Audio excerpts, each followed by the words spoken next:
Lenora. Lenora is different from others. Years of perfect stitching experience. Lenora, linen, cotton cloth and stitching. Pandikad Road, Vandoor. Nilambur ഉപതെരഞ്ഞെടുപ്പ് പ്രഖ്യാപനത്തിന് മുൻപേ ചുവരെഴുത്തുമായി മുസ്ലിം league പ്രവർത്തകർ. Nilambur ചന്തക്കുന്നിലാണ് UDF സ്ഥാനാർത്ഥിക്ക് vote തേടിയുള്ള ചുവരെഴുത്ത്.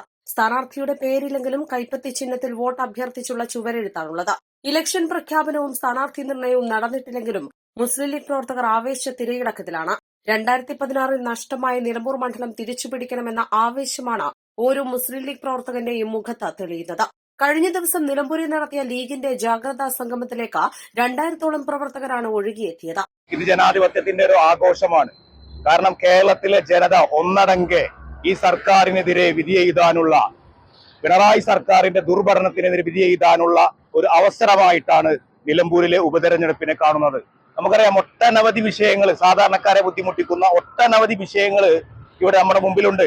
XMLA പറഞ്ഞതുപോലെ ഇത് പിണറായി സർക്കാരും നിലമ്പൂരിലെ ജനതകൾ നൽകുന്ന, ഈ കേരളത്തിന് നൽകുന്ന ഒരു സന്ദേശമാണ്.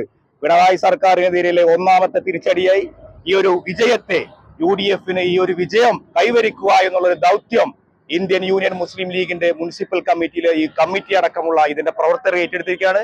ഇതൊരു തുടക്കമാണ്. ഇനി അങ്ങോട്ട് ഇവിടെ പറഞ്ഞതുപോലെ ഈ മുൻ MLA രാജിവെച്ചത് മുതൽ ഇലക്ഷനുമായി ബന്ധപ്പെട്ട് നിരന്തരമായിട്ടുള്ള പ്രവർത്തനങ്ങളുമായിട്ട് മുസ്ലിം ലീഗ് ഇറങ്ങിയിരിക്കുകയാണ്. UDFന്റെ സ്ഥാനാർത്ഥി ആര് എന്നതല്ല, ഞങ്ങളുടെ നേതൃത്വം ശ്രീ സയ്യിദ് സാദിഖ് അലി ഷാദ്, ശ്രീ PV അബ്ദുൽ വഹാബ് സാഹിബ് അടക്കമുള്ള ജില്ലാ സെക്രട്ടറി ശ്രീ അബ്ദുൽ ഹമീദ് അടക്കമുള്ള ആളുകളുടെ ആഹ്വാന പ്രകാരം ഇന്ത്യൻ യൂണിയൻ മുസ്ലിം ലീഗ് ഇത് UDFന് ഒരു സുരക്ഷിതമായിട്ടുള്ള ഒരു മണ്ഡലമാക്കിയിട്ടുള്ള ഒരു വിജയം കൈവരിക്കാൻ സജ്ജമായിട്ട് തയ്യാറായി നിൽക്കുകയാണ്. തദ്ദേശ സ്വയംഭരണ തെരഞ്ഞെടുപ്പും 2026 നിയമസഭാ തെരഞ്ഞെടുപ്പും നടക്കാനിരിക്കെ പിണറായി സർക്കാരിന്റെ വരവിന് നിലമ്പൂർ ഉപതെരഞ്ഞെടുപ്പിൽ തടയിടുകയാണ് മുസ്ലിം ലീഗിന്റെ ലക്ഷ്യം. സ്ഥാനാർത്ഥി ആരായാലും UDF വിജയം മാത്രമാണ് ലീഗിന്റെ ലക്ഷ്യം.